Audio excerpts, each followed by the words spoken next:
Hello friends, आज हम सीखेंगे कंटिन्यूस स्टेटमेंट हम कैसे अप्लाई कर सकते हैं जावा में।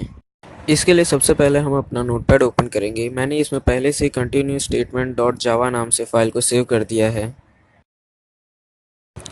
इसके अंदर हम टाइप करेंगे पब्लिक स्टैटिक वॉइड मेन।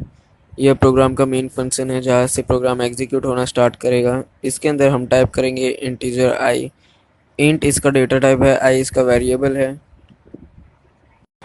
फिर हम एक फॉर लूप का यूज़ करेंगे। उसके अंदर हम टाइप करेंगे i equal to 1, i is less than equal to 10, semicolon i plus plus.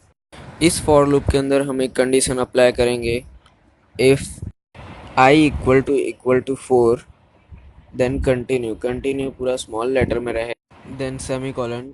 इस कंडीशन के बाहर हम टाइप करेंगे system dot out dot println bracket में आई।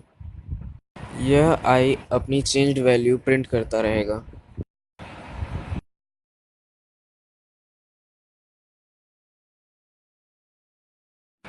इसके बाद हम अपने प्रोग्राम को सेव कर देंगे और कंपाइल करेंगे। CMD के अंदर हम टाइप करेंगे जावा सी कंटिन्यू स्टेटमेंट डॉट जावा।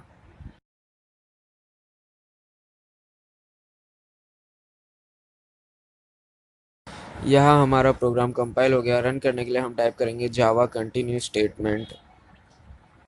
हमारा प्रोग्राम रन हो गया। अगर आप देखेंगे तो यहाँ पर प्रिंट हुआ 1 2 3। इसने 4 को स्किप करके बाकी सब वैल्यू प्रिंट कर दिया है। Click on this to see my previous videos.